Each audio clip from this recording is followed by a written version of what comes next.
Asking what transgender or trans actually means is a deceptively simple question. It can mean many different things to many different people, sometimes even many things to the same person. At its most basic level, being transgender means that a person's self-perception of their gender identity differs to some degree from the gender they were assigned at birth or the gender others perceive them to be. But within this broad definition, there is a lot of variation of degree and type. The term cisgender or CIS, refers to a person whose internal sense of gender identity does not differ from the gender they were assigned at birth. The prefixes trans and cis actually come from Latin. Outside of gender discussions, they are most often used to describe molecule shapes in organic chemistry.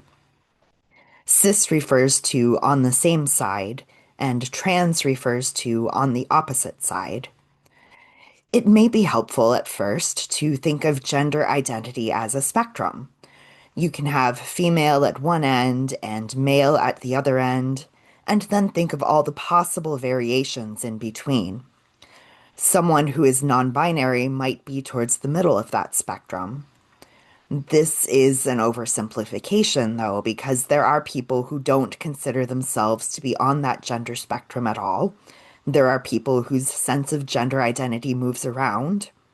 But a sliding spectrum is a good place to start when you're first trying to visualize the ways in which a person's gender identity can vary from the binary concept of male and female as completely separate and impermeable categories.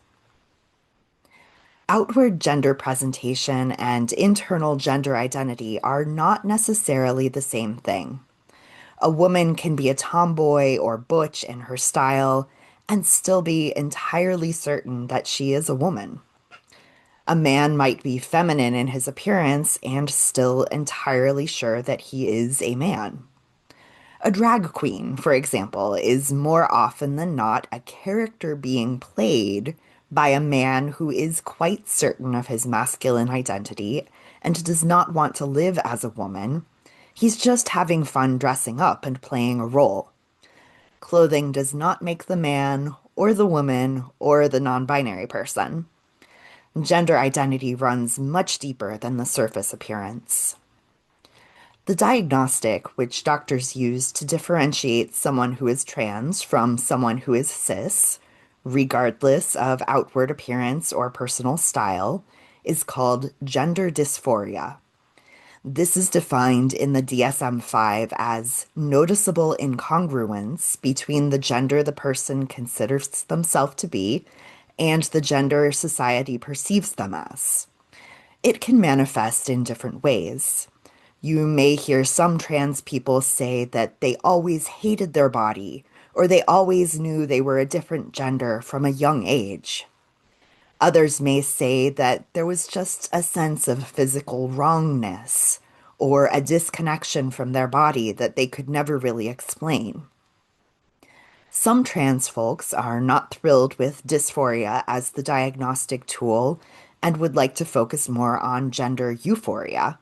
This is the feeling of rightness, which happens when a person feels that they are being perceived as the person they really are. It can come from passing as the internal gender to strangers, or seeing yourself dressed and styled in a way that's more typical for your internal self-gender. But for now, the dysphoria diagnosis is the key to opening the possibilities of medical transition. Transition is the term for any step or series of steps which lead towards the goal of living openly as a person's true gender identity. Social transition involves things like asking people to use a different name or pronouns, wearing different clothing, trying different hair or makeup styles, trying out different behaviors.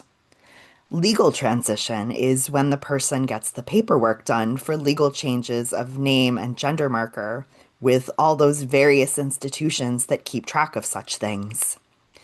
And medical transition might involve things like hormone replacement therapy or the use of puberty blockers to delay a teenager's physical changes while they discern their identity, various types of plastic surgery, and other permanent alterations of appearance. The overwhelming consensus by medical and psychological professional associations is that the correct response to a diagnosis of gender dysphoria is transition, to the extent that the person wants it. I realize that this has been a lot of information in a short video, and if you would like more details, please check with a reputable source like the Trevor Project, PFLAG, or university and hospital research. Gender identity is a complicated subject, but there are many sources that can help you understand it better.